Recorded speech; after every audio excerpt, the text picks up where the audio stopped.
नमस्कार, मैं रविकांत सा आप लोग के सामने एक बार फिर लेकर के आया हूँ। रेलवे का जितना भी क्वेश्चन है, लास्ट ईयर का जितना भी क्वेश्चन हम लोग करवा रहे हैं, ये मेरा चौथा सीरीज है। ठीक है। और जितना भी क्वेश्चन आया हुआ है अभी तक, एएलपी, एनटीपीसी, ठीक है, खास करके अभी का जो सीरीज लेकर के आया हूँ वो आपका प्रीवियस ईयर 2018 का जितना भी एएलपी में शिफ्ट बाय शिफ्ट जो क्वेश्चन पूछा है वो सारा का सारा लेकर के आया हूँ। एक शिफ्ट में मैक्सिमम जो है, एक शिफ्ट में आपका जो क्वेश्चन है वो 20 क्वेश्चन है, 20 क्वेश्चन पूछा जाता है, क्योंकि एएलपी का जो सिलेबस आपका है उसमें उसमें आपको मैक्सिमम जो रहेगा क्वेश्चन, नंबर ऑफ क्वेश्चन 75 है। और 75 में से आपको सिर्फ मैथ जो है, सिर्फ जो मैथ है वो 20 क्वेश्चन मैथ पूछा जाता है, क्योंकि एक शिफ्ट का मैं क्वेश्चन लेकर के आया हूँ, उसमें देखा हूँ जितना सारा मैथ का क्वेश्चन दिया हुआ था सारा का सारा मैं लेकर के आया हूँ। ठीक है। और वो सब हम आज करेंगे कि किस टाइप का क्वेश्चन आता है, किस टाइप का पैटर्न पूछा जाता है, कौन सा पैटर्न पे हम बनाएंगे, कौन सा पैटर्न पे हम नहीं बनाएंगे, सारा का सारा देखेंगे। और ये 20 आउट ऑफ 20 क्वेश्चन देखिए, समझिएगा। आपका जो क्वेश्चन है 75 मार्क्स का है टोटल। एएलपी में, एएलपी और टेक्नीशियन का सेम पैटर्न फॉलो करेगा। ठीक है। तो 2018 में 75 में से सिर्फ 20 मार्क्स, मतलब 20 क्वेश्चन जो है आपका मैथ का क्वेश्चन है। तो 20 क्वेश्चन मैथ हो गया, 20 क्वेश्चन रीजनिंग हो गया। अब बाकी का साइंस और आपका करंट अफेयर। ठीक है। तो अगर आप मैथ और रीजनिंग ही सिर्फ बना दीजिएगा 20 + 20 में, तो आपका 40 मार्क्स यही हो गया। मतलब 75% आपका चांसेस हो गया कि आप मेरिट लिस्ट में होंगे। मतलब प्रीलिम्स का, CBT 1 का 75% मार्क्स, मतलब 75% चांस हो गया कि आपका सिलेक्शन होगा, अगर मैथ और रीजनिंग में सिर्फ 40 मार्क्स ले आए तो करना क्या है, आपको करना यही है कि देखना है कि पैटर्न क्या फॉलो किया है, सब्जेक्ट क्या लिया है, टॉपिक क्या लिया है, टॉपिक किस टॉपिक से कितना क्वेश्चन वो ले रहा है। ठीक है। और 1 बाय 1 करना है, क्योंकि टाइम अभी बहुत है, 6 मंथ टाइम दिया हुआ है अप्रॉक्स। 6 मंथ में आप 1 बाय 1 टॉपिक बाय टॉपिक कीजिएगा तो सारा का सारा अवेलेबल हो जाएगा आपके। ठीक है।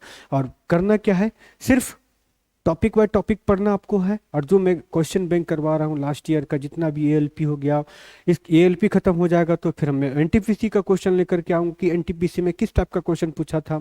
तो सारा का सारा मिक्सअप आपका माइंड में चला जाएगा कि रेलवे आखिरकार किस टॉपिक पे ज़्यादा कंसंट्रेट करता है। ठीक है। और उस टॉपिक को हम लोग देखेंगे, उस टॉपिक पे हम लोग डिस्कस करेंगे और उस टॉपिक को नस्ते नाबूद और तोड़ फोड़ देंगे। कहने का मतलब ये हुआ। ठीक है। तो बने रहिएगा लास्ट तक, आपको बहुत कुछ मिलेगा। अगर वीडियो का अंत तक बने रहिएगा तो बहुत कुछ सीख के जाइएगा यहाँ से। तो देखिए, समझ हम लोग आते हैं, ये जो सीरीज हम लोग का चल रहा है ये हम लोग चला रहे हैं, एएलपी का भी चल रहा है और साथ में आपका जो अभी करंट में एसएससी जीडी का भी एग्जाम है, तो उसका भी हम लोग सीरीज में लेकर हैं। तो वो एसएससी जीडी का जो क्वेश्चन है उसका अलग है, उसमें भी 20 क्वेश्चन रहता है, वो भी पैटर्न बाय पैटर्न लेकर के आया हूँ। मतलब question by question, shift by shift जो क्वेश्चन पूछा है सारा का सारा वो क्वेश्चन लेकर के आ रहा हूँ। उसी तरह इसमें भी लेकर के आया हूँ। जो आपका एएलपी में क्वेश्चन जो है, तो 75 में से 20 क्वेश्चन, किसी में 21 मिलेगा, किसी में 20 मिला। जो लास्ट का जो एक शिफ्ट का मैं क्वेश्चन लेकर के आया हूँ, उसमें मात्र 20 क्वेश्चन था मैथ का। उसमें से जो जो क्वेश्चन आया वो सारा क्वेश्चन लेकर के आया हूँ, सारा क्वेश्चन आपको दिखाएंगे। अगर विश्वास नहीं होगा तो आपको पैटर्न भी दिखा देंगे कि कौन सा पैटर्न में हम लोग पढ़े हैं। ठीक है। लास्ट का वीडियो का अंत में दिखाएंगे कि सेम क्वेश्चन, आपको क्वेश्चन का जो जितना भी पैटर्न था सेम हु बहू क्वेश्चन है कि नहीं है, वो वीडियो के अंत में आप लोग को दिखाऊंगा। ठीक है। तब तक के लिए बने रहिएगा, 1 बाय 1 देखिएगा क्या है, क्या हम क्वेश्चन पूछा जा रहा है, क्या क्वेश्चन करना है, सब सारा कुछ हम लोग यहाँ करेंगे। ठीक है। बशर्ते आपको लास्ट तक बने रहना है। अगर वीडियो आपको पसंद आता है तो चैनल को जरूर सब्सक्राइब कीजिएगा। आपको नीचे डिस्क्रिप्शन में आपका मोबाइल नंबर आ रहा होगा, अगर ऑफलाइन क्लास करना होगा किन्हीं को तो आप उस नंबर पे कांटेक्ट भी कर सकते हैं, आपको पता भी चल जाएगा। अगर नीचे समझ में नहीं आया तो इस नंबर पे कांटेक्ट कर सकते हैं, आपको ऑफलाइन क्लास के लिए बारे में सारा डिक्लेयर आपको पता चल जाएगा। विश्वेश्वरैया स्टडी सेंटर का यहाँ पे आपका एक बॉर्डर लाइन चल रहा होगा, उसमें कॉन्टैक्ट नंबर सारा कुछ दिया होगा, उस वहाँ पे हम ऑफलाइन क्लास लेते हैं। आपको वहाँ पे आपको सारा का सारा ऑफलाइन क्लास का जितना भी पैटर्न है सारा का बता दिया जाएगा। अदरवाइज हम यूट्यूब में जितना भी प्रीवियस ईयर का जितना भी क्वेश्चन है सारा का सारा हम लोग वहाँ पे कर रहे हैं। ठीक है। आप लोग को बने रहना है, सिर्फ देखना क्या है कि किस टाइप का क्वेश्चन पूछता है, किस टाइप का क्वेश्चन नहीं पूछता है। देखिए, सब चीज से बने बचे रहिएगा ना, सब चीज से बचिएगा, तभी आपका फायदा है। एक्स्ट्रा पढ़ के कोई फायदा नहीं है, एक्स्ट्रा पढ़िएगा तो नुकसान आप ही को होगा, बशर्ते। चलिए आगे आते हैं। बोला क्या है, तपस, अवि और ऋषि के बीच एक केक को बांटा गया है। तपस को केक का 1/2 भाग मिला, ठीक है, और ऋषि को 1/3 भाग और शेष भाग अवि को प्राप्त हुआ।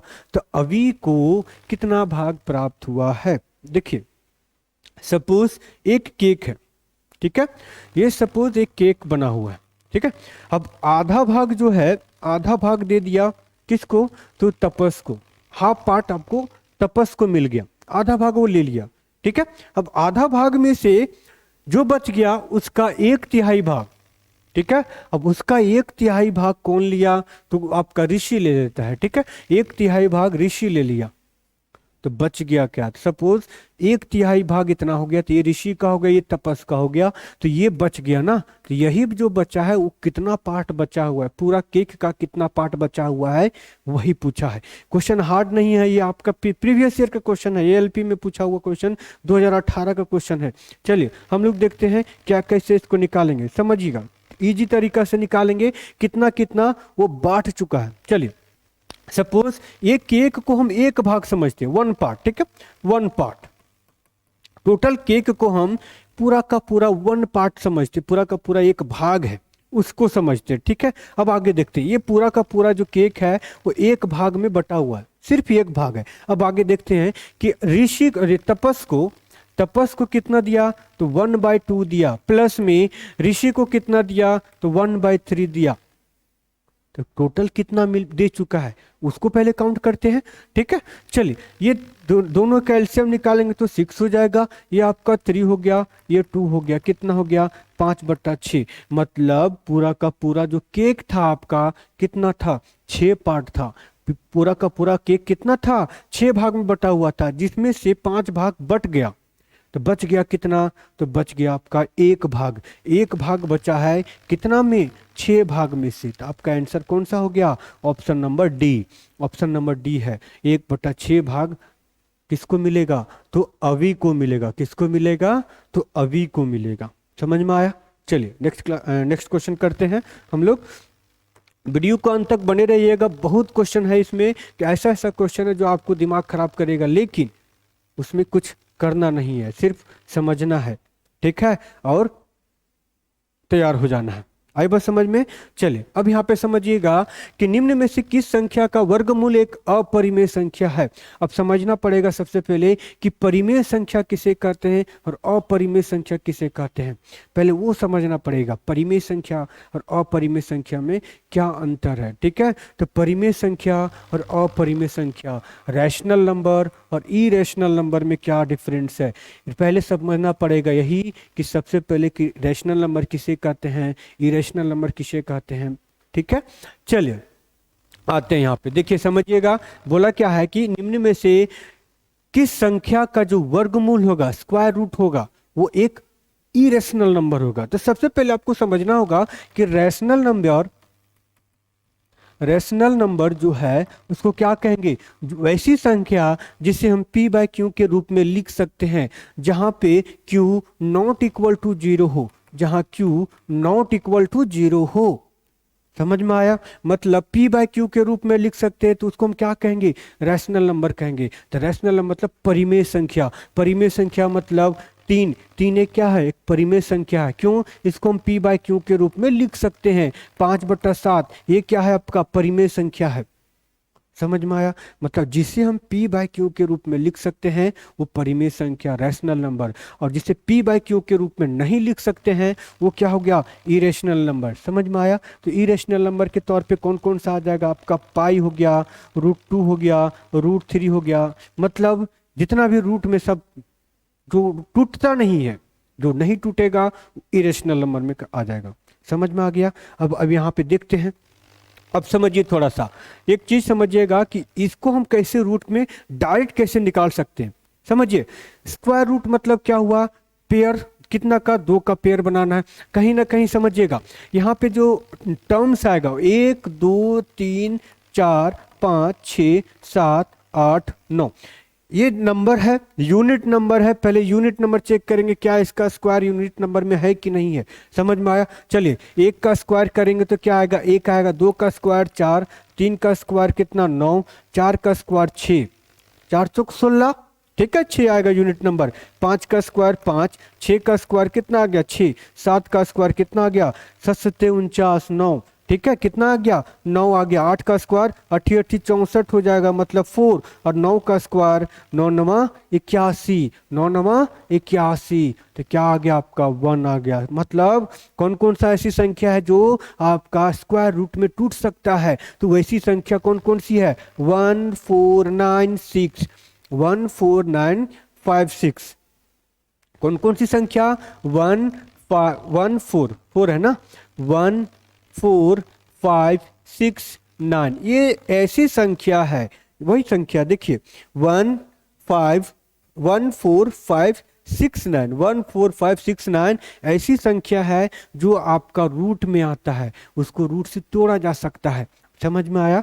बाकी बच गया क्या क्या, तो यहाँ पे बच गया 3, यहाँ पे बच गया 7 और 8, मतलब 378। ये जो भी संख्या का इकाई अंक 378 है वो संख्या अपरिमेय संख्या है। अगर हम उसको रूट करेंगे मतलब उसको स्क्वायर रूट बनाएंगे तो क्या होगा, अपरिमेय संख्या का रूप में आएगा, रूट में आंसर देगा। तो देखिए यहाँ पे किस नंबर के यूनिट नंबर 378 है, तो 378 ये होगा, ये नहीं होगा, ये होगा, ये नहीं होगा, ये होगा, नहीं होगा। इसका यूनिट नंबर क्या है 8 है, तो ये संख्या क्या हो गया आपका अपरिमेय संख्या। क्लियर, समझ में आ गया। इजी था, आपको सिर्फ समझना था परिमेय संख्या और अपरिमेय संख्या किसे कहते हैं। चलिए अब हम लोग आते हैं नेक्स्ट क्वेश्चन पे। अगला क्वेश्चन क्या बोला यहाँ पे समझिएगा। अगला क्वेश्चन जो बोला है, हाँ ये आपका सर्कल का क्वेश्चन है। सर्कल में एंगल या फिर एंगल मेजरमेंट भी बोल सकते हैं या डिस्टेंस मेजरमेंट भी एक टॉपिक है। सर्कल का पर्टिकुलर टॉपिक दिया हुआ है, उसमें अलग अलग डिस्टेंस निकालने का फॉर्मूला दिया है, सारा कुछ है उसमें, देखेंगे समझिएगा। ये एक सर्कल है जिसमें क्या बोला है, अब यहाँ पे समझिएगा क्या क्या है। ये जो पॉइंट है यहाँ पे टेंजेंट है, मतलब ये सेंटर से अगर यहाँ पे ड्रॉ करते हैं तो कितना डिग्री का 90 डिग्री का एंगल बनेगा। कितना डिग्री का बनेगा एंगल यहाँ पे, तो 90 डिग्री का एंगल बनेगा। अब यहाँ पे समझिएगा ये दोनों क्या पार्ट हो गया, कॉर्ड हो गया। ये क्या हो गया, तो कॉर्ड हो गया। ये टेंजेंट का जो बोल सकते हैं वो एक लाइन जो टेंजेंट बनाता है, स्पर्श रेखा जिसको बोलते हैं हिंदी में स्पर्श रेखा, जो स्पर्श रेखा और कॉर्ड को अगर आगे बढ़ाएंगे तो यहाँ पे एक मिड पॉइंट बनता है। कौन सा, इस पॉइंट का नाम क्या है, डी है। अब ये जो फॉर्मूला इस पे बैठता है क्या है, मतलब हम कह सकते हैं इसका जो मेजरमेंट आएगा वो डी ई का square is equal to A D into B D, क्या होगा बी डी। समझ में आया। अब इसमें से जो नहीं दिया हुआ है उसका वैल्यू निकल जाएगा। आई बस समझ में। अब क्वेश्चन में क्या क्या दिया हुआ देखिए, एक चाप है मतलब कॉर्ड है ए बी, एक कॉर्ड क्या दिया है ए बी, उसके बाद एक स्पर्श रेखा जो दिया हुआ यहाँ पे वो डी ई एक स्पर्श रेखा डी से बिंदु पर मिलाने के लिए बढ़ाया जाता है। ठीक है, और बोला क्या है कि ए और बी का वैल्यू दिया है 12, ए और बी का वैल्यू और डी और ई का वैल्यू 8 दिया हुआ है, तो बी और डी का वैल्यू पूछा है। समझ में आया। तो देखिए करना क्या है, इसमें पहले सेट करना है क्या, डी और ई का वैल्यू क्या हो गया 8 का स्क्वायर करना is equal to A D का वैल्यू दिया हुआ है, ए डी का वैल्यू नहीं दिया हुआ, ना ही बी डी का वैल्यू दिया हुआ है। तो हम क्या करेंगे, बाय ऑप्शन जाएंगे। आपको ये आसान पड़ेगा, नहीं तो आपको क्वाड्रेटिक इक्वेशन में जाना पड़ेगा। क्वाड्रेटिक इक्वेशन को सॉल्व करिएगा तब जाकर के आंसर आएगा। तो उतना करने के बजाय हम बाय ऑप्शन आते हैं। क्या देखिएगा करना क्या, यहाँ पे देखिएगा क्या बोला ए डी मतलब इसको हम सपोज एक्स ले लिए। ठीक है, ये पी और डी का वैल्यू एक्स है, मतलब 12 प्लस एक्स गुना एक्स। समझ में आया। ये क्वाड्रेटिक इक्वेशन बन रहा है। हम क्वाड्रेटिक इक्वेशन क्यों सॉल्व करें, क्योंकि हमारा यहाँ दे चुका है तो हम नहीं सॉल्व करेंगे, तो यहाँ ही से लेकर के जाएंगे यहाँ पे। तो सबसे पहले देखना क्या है कि इसका जो वैल्यू आएगा क्या आएगा, तो 64 64 हुआ। समझ में आया, मतलब इसका जो स्क्वायर करेंगे कितना आएगा 64 होगा। अब बताइए वैसी संख्या जो 12 के साथ ऐड करना है और उसी के साथ गुना करने से 64 आए। ठीक है, तो 64 आए। अब चलिए, अब यहां पे लेते हैं, ये तो होगा नहीं, होगा नहीं होगा, क्योंकि ऐड करेंगे तो रूट में रहेगा, तो रूट टूटेगा नहीं टूटेगा। अब आते हैं 6, 12 और 6 18। ठीक है, 18 गुने 8 होगा 18, 144 होता है, होगा नहीं होगा। तो अब फिर लेंगे 4 के लिए लेते हैं, तो 12 और 4 16, 16 गुने 4, 16 चौके 64। समझ में आया? तो आपका ऑप्शन नंबर कौन सा हो गया? 4 सेंटीमीटर, मतलब सी आपका वैल्यू। आसान था, नहीं तो फिर इसको कीजिएगा तो क्वाड्रेटिक इक्वेशन में जाएगा, फिर आपको वहां सॉल्व करना पड़ेगा। उससे बेहतर यही है कि ऑप्शन से इसको डील कर लें। ठीक है, चलिए अब आते हैं नेक्स्ट क्वेश्चन में। क्वेश्चन नंबर दिया हुआ यहाँ पे आपका क्वेश्चन नंबर 4। ठीक है, क्वेश्चन नंबर 4 देखते हैं। क्वेश्चन नंबर 4 में क्या दिया हुआ है, चलिए। हाँ, हाइट एंड डिस्टेंस का शायद क्वेश्चन है ये।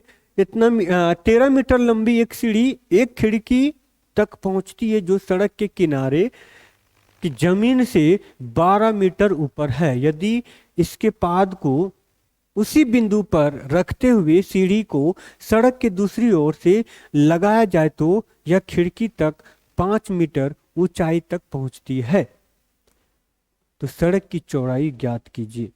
कहने का मतलब ये हुआ कि सपोज यहां से यहां सड़क है। ठीक है, ये सड़क है,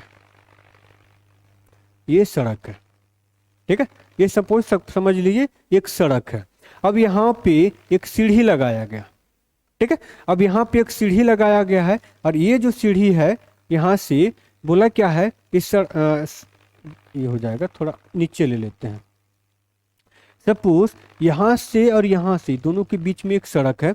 ठीक है, अब ये वाला पार्ट एक किनारा समझ लिए। ठीक है, ये दोनों किनारा है, ये बीच का दूरी है, ये दोनों किनारे का बीच का दूरी डी ले लेते हैं। ओके, कोई दिक्कत नहीं है। अब चलिए, बोला क्या है कि यहां से एक दीवार के सहारे एक सीढ़ी को लगा दिए, तो ये सीढ़ी को यहां लगा दिए। ठीक है, अब यहीं से यही सेम सीढ़ी को इस किनारे की तरफ एक दीवार को टिका दिए इस टाइप से। ठीक है, मतलब इसी के समक्ष में, इसी के सीधा में। ठीक है, अब समझिए बोला क्या है, सीढ़ी का जो लंबाई है वो कितना सेंटीमीटर था, 13 मीटर। 13 मीटर लंबा है, इसको भी 13 मीटर कंसीडर करेंगे। ये 13 मीटर है, ये भी 13 मीटर है। अब यहाँ पे समझिएगा, ये जो दीवार का एंगल बनेगा यहाँ पे कितना डिग्री का बनेगा, तो 90 डिग्री का बनेगा। यहाँ पे कितना डिग्री का बना, तो 90 डिग्री का बनेगा। बनेगा कि नहीं बनेगा? हाँ बनेगा। अब समझिए बोला क्या है कि ये जो सड़क के किनारे की जमीन से 12 मीटर ऊपर, सड़क के किनारे के जमीन से 12 मीटर ऊपर, ठीक है, क्या लगाया गया है इसको, मतलब 12 मीटर ऊपर। ये क्या, इसका वैल्यू आ गया 12 मीटर। अब इसका जो ऊंचाई था वो 5 मीटर है। तो बोला क्या है, ये सड़क का डिस्टेंस पूछा है। ठीक है, तो सड़क का डिस्टेंस आप समझिए, ये 13 हो गया, ये 5 हो गया, तो ये कितना हो जाएगा, 12 होगा कि नहीं होगा? By triplet, by Pythagoras theorem, होगा कि नहीं होगा? जब ये 12 है, ये 13 है, तो ये क्या हो जाएगा, 5 हो जाएगा। अब क्या बोला है कि यहाँ से यहाँ तक का दूरी कितना है टोटल, तो यहाँ से यहाँ तक का दूरी कितना हो जाएगा, 12 और 5 17 मीटर। कितना मीटर हो जाएगा, तो 17 मीटर। ठीक है, समझ में आया? आई बात समझ में? कुछ इस टाइप से बनेगा इसका फिगर। ठीक है, हो जाएगा, क्लियर हो जाएगा, कर लीजिएगा, है ना। आते हैं नेक्स्ट क्वेश्चन में। क्वेश्चन बहुत लंबा था, आंसर इसका शॉर्ट में दिया हुआ है। हाँ, ये क्वेश्चन आपका मीन मीडियन और मोड से दिया हुआ है। मीन मीडियन मोड से बोला क्या है कि इसमें आपका मोड और मीडियन का जो डिफरेंस है, ठीक है, मतलब बहुलक माइनस माध्यिका, ठीक है, माध्यिका का जो अंतर है कितना है, 2 है। मतलब mode minus median is equal to 2। ठीक है, तो पूछा क्या है यहाँ पे, तो बोला क्या है कि माध्य के बीच अंतर मतलब माध्यिका और माध्य के बीच अंतर, माध्यिका मतलब median, median median minus mean is equal to what, ये पूछा है। ठीक है, तो आप एक रेशियो पढ़े होंगे, क्या पढ़े होंगे कि mode is equal to mode, ये हो जाएगा आपका एक, ये पढ़े होंगे आपका रेशियो था, क्या था रेशियो जो था वो क्या था आपका कि 3, ठीक है 3 median, median is equal to mode plus 2 mean, ये पढ़े हैं, ये रेशियो होता है। ठीक है, मीन मीडियन मोड जब चैप्टर आएगा वहां पे अगर पढ़िएगा तो डिटेल में इसका बताया गया है कि कैसे ये फॉर्मूला आया है। ठीक है, चलिए अब आगे बढ़ते हैं। बोला क्या यहाँ पे कि मीडियन मोड और प्लस 2 मीन। अब यहाँ पे समझिएगा मोड माइनस मीडियन बराबर क्या है 2 है ना, तो अगर हम इसको इधर भेज दिए तो हो सकता है ना कि मोड इज इक्वल टू हो जाएगा 2 प्लस मीडियन, होगा कि नहीं होगा, होगा ना, बस हो गया खत्म। अब यहाँ पे मोड के जगह पे हम उसको पुट कर देंगे, तो यहाँ पे क्या दिया है 3 median is equal to 2 plus median, क्योंकि मोड बराबर वहां हम लोग निकाल चुके हैं ना, प्लस 2 मीन, हो गया, समझ में आया। अब इसको इधर भेज देंगे, क्लियर। अब इसको इधर भेजेंगे तो ये मीडियन हो गया, यहाँ पे कितना है तो यहाँ पे दिया हुआ है आपका 3 मीडियन माइनस मीडियन, तो कितना मीडियन बचा 2 मीडियन बचा, 2 मीडियन। मीडियन मतलब होता है माध्यिका, ठीक है, मीडियन मतलब माध्यिका, मीन मतलब माध्य और मोड मतलब बहुलक। ठीक है, समझ में आया, हाँ, is equal to 2 plus 2 mean, होगा ना 2 मीन। अब देखिए यहां से ये मीन को इधर ले आएंगे, क्यों कि मीडियन माइनस मीन ना पूछा है, तो इसको इधर ले आएंगे और 2 कॉमन निकाल के इधर से डिवाइड कर देंगे तो निकलेगा ना, तो ये हो जाएगा आपका median minus mean is equal to 2 divide by 2। इसको सॉल्व कीजिएगा तो ये आएगा, क्यों देखिएगा, इसको अगर हम इधर ले आते हैं 2 median minus 2 mean is equal to 2, होगा ना, ये होगा। अब ये 2 कॉमन निकाल लिए, 2 कॉमन निकाल के उधर ले गए तो क्या आ गया आपका आंसर 1 आ गया, क्या आएगा आपका आंसर 1 आएगा। अब ये कैसे हुआ, कहाँ से बना, वो आपको चैप्टर में पढ़ना पड़ेगा, मीन मीडियन मोड का कंसेप्ट में, तो आपको वहां पे मिलेगा। ठीक है, चलिए अब हम लोग आगे करते हैं। नेक्स्ट क्वेश्चन क्या पूछा है, नेक्स्ट क्वेश्चन, क्वेश्चन नंबर कौन सा, तो क्वेश्चन नंबर 6 है। क्वेश्चन नंबर 6 समझिएगा, बोला क्या है, निम्नलिखित में से कौन सी एक त्रिभुजाकार संख्या नहीं है। आप समझिए कि ट्रायंगुलर नंबर, ठीक है, ट्रायंगुलर नंबर किसे कहते हैं। अब ट्रायंगुलर नंबर पहले समझना पड़ेगा कि ट्रायंगुलर नंबर एक्चुअली में होता क्या है। अब समझिए, ट्रायंगल मतलब आप लोग को कुछ ना कुछ आता होगा। ट्रायंगल मतलब क्या, जिसके पास 3 कोण हो, क्या हो, ट्रायंगल, मतलब ऐसे वैसे नंबर जो इसमें सेट हो जाए, क्लियर। मतलब ये समझिए, सपोज एक नंबर इसको कंसीडर कर लिए है, तो ये एक नंबर हो गया, इसको हम ऐसे करके ऐसे लिख सकते हैं, एक हो गया। दूसरा क्या, तो इसको हम इस तरह से लिख सकते हैं, एक नंबर इधर हो गया, एक नंबर इधर हो गया और एक नंबर इधर हो गया।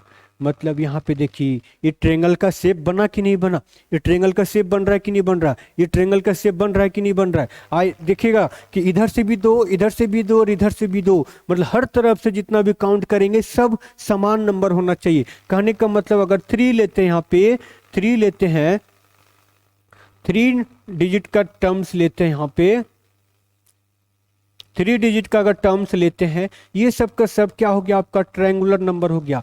क्या हो गया आपका, तो ट्रायंगुलर नंबर हो गया।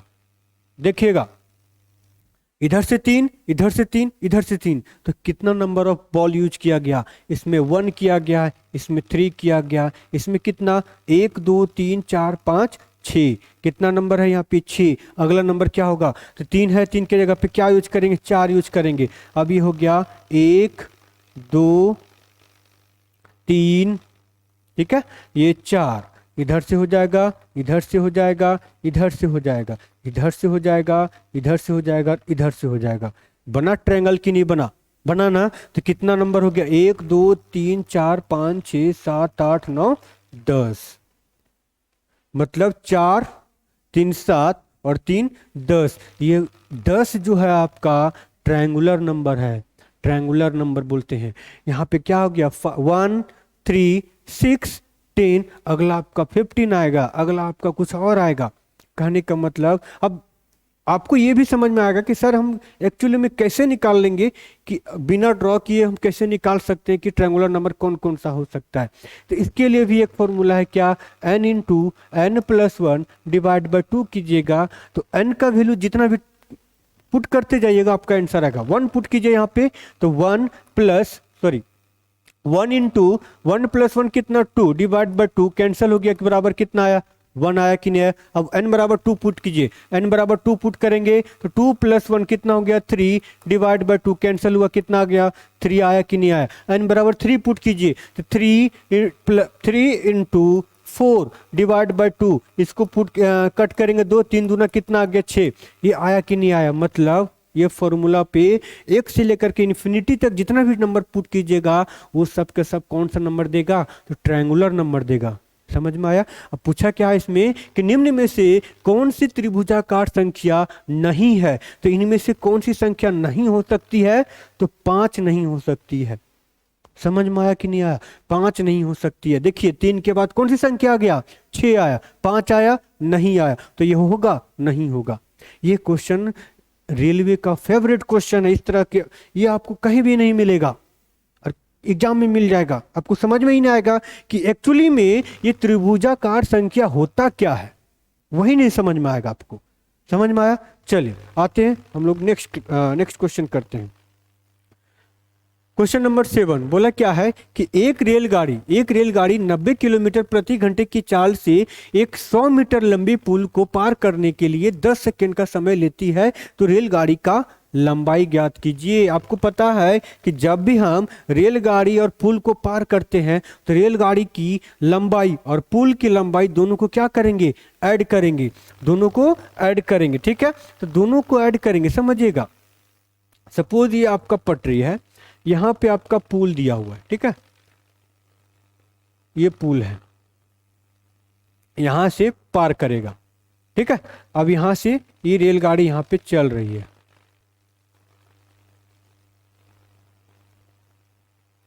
इसको समझिए, ये चल रहा है यहां से, ये पुल है। अब यहां पे ध्यान दीजिएगा, यहां पे एक और ऐड कर देते हैं, ठीक है? यहां पे ध्यान दीजिएगा कि इसका जो लेंथ होगा यहां से यहां तक कुछ ना कुछ लेंथ होगा, इस पुल का भी लेंथ होगा। होगा कि नहीं होगा? एल होगा ना। अब समझिए ये जो ट्रेन यहां से स्टार्ट करेगा, ये कॉर्नर से स्टार्ट करेगा, यहां तक जाएगा, तो इसका जो हेड है यहां से स्टार्ट के यहां तक पहुंचा, तो क्या लेंथ बराबर हुआ? यहां पे बराबर हो गया है। अब लेंथ कब बढ़ेगा? जब इसका ये पुल का आखिरी और ये ट्रेन का आखिरी डिब्बा पार कर दी, मतलब ये ट्रेन यहां तक कंप्लीट कर ली, तब इसका लेंथ और इसका लेंथ आपस में क्या हो जाएगा? ऐड हो जाएगा। इसका लेंथ और इसका लेंथ क्या होगा? आपस में ऐड हो जाएगा। अब बोला क्या है? हमको पता है कि स्पीड बराबर, मतलब speed is equal to distance upon क्या होता है?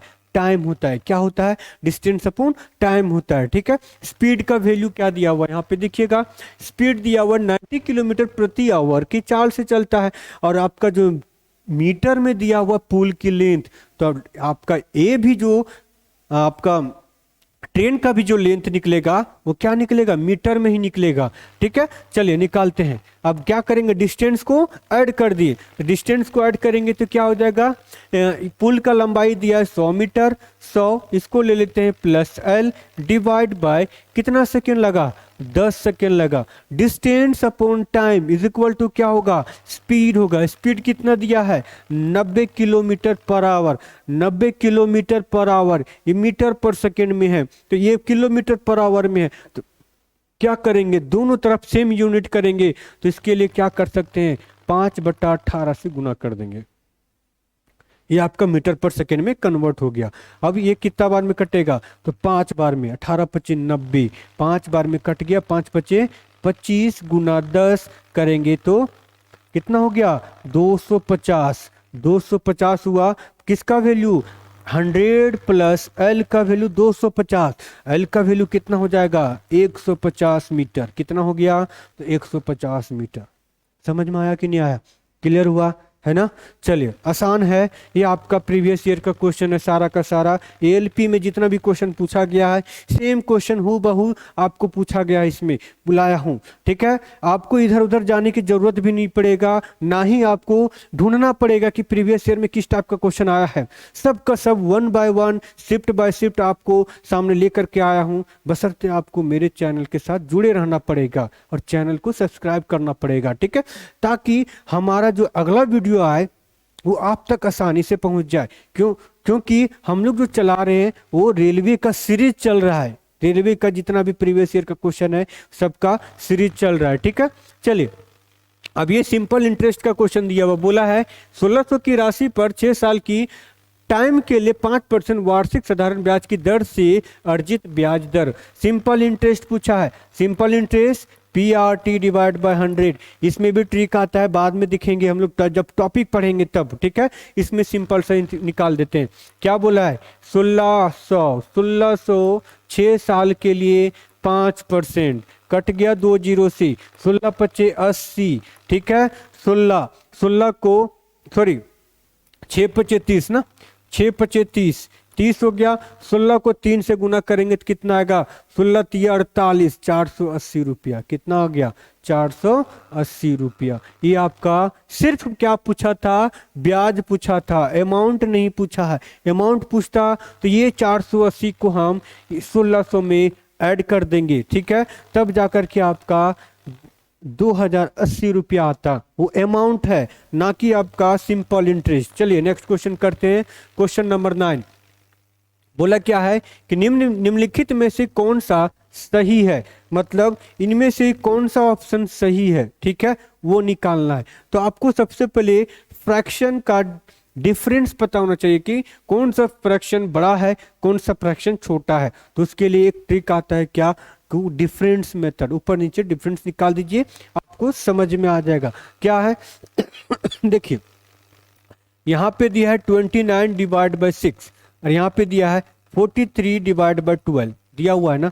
अब यहाँ पे थोड़ा बहुत समझिएगा कि क्या ये दोनों इक्वल हो सकता है, तो इक्वल हो सकता है तो कैसे चेक करेंगे इसको, तो हम यहाँ पे देखिएगा कि ये जो अप्रोक्स है वो 6 पच्चे 30 होता है, मतलब 4.9 के समथिंग में है कि नहीं है, 4.9 के समथिंग में आएगा, ठीक है। और ये जो हो जाएगा 12 तिया 36, 12 चौकी 48, 4 48 कहाँ पे है, ठीक है। कहने का मतलब ये हुआ कि अगर हम इसका निकालते हैं, नहीं तो अगर आपको ज्यादा दिक्कत लग रहा है तो क्रॉस मल्टीप्लाई कर दीजिए, आपको आसान लगेगा। क्या करना है, इसको इसके साथ और इसको इसके साथ मल्टीप्लाई कर देना, ठीक है। ये हो गया 29 divide by, I think light cut गया है, ठीक है। तब तक हम लोग देखते हैं अगला सीरीज में, ठीक है, फिर हम लोग मिलते हैं। इसी के आगे हम करेंगे, इसी का आगे हम लोग बनाएंगे, ठीक है। जहाँ से आज हम लोग का छूटा है उसके बाद फिर हम लोग देखेंगे। तब तक के लिए बने रहिए, धन्यवाद, ठीक है। यही जहाँ से छोड़े वहीं से स्टार्ट करेंगे, ठीक है। नेक्स्ट वीडियो में ये वीडियो पार्ट 1 समझ लीजिएगा, क्योंकि अभी लाइट कट चुका है, लाइट बैकअप हमारे पास है नहीं, इसके लिए बहुत मैं आप लोगों से क्षमा मांगता हूँ, ठीक है। क्योंकि देखिए अभी स्टार्ट किया, लाइट कट गया, जितना क्वेश्चन हो पाया, ठीक है। आज संडे भी था तो चल नहीं सका, तो देखते हैं नेक्स्ट क्लास में, ठीक है, और फिर आगे का हम लोग करेंगे। तब तक के लिए बने रहिएगा, चैनल को जरूर सब्सक्राइब कीजिएगा ताकि आने वाला वीडियो आपको अब तक बहुत जल्दी पहुंच जाए, ठीक है। आई बस समझ में। तब तक के लिए धन्यवाद, मिलते हैं नेक्स्ट क्लास में और इससे आगे करते हैं, बाकी का 11 क्वेश्चन जो बचा हुआ है उसको करते हैं, ठीक है। Thank you.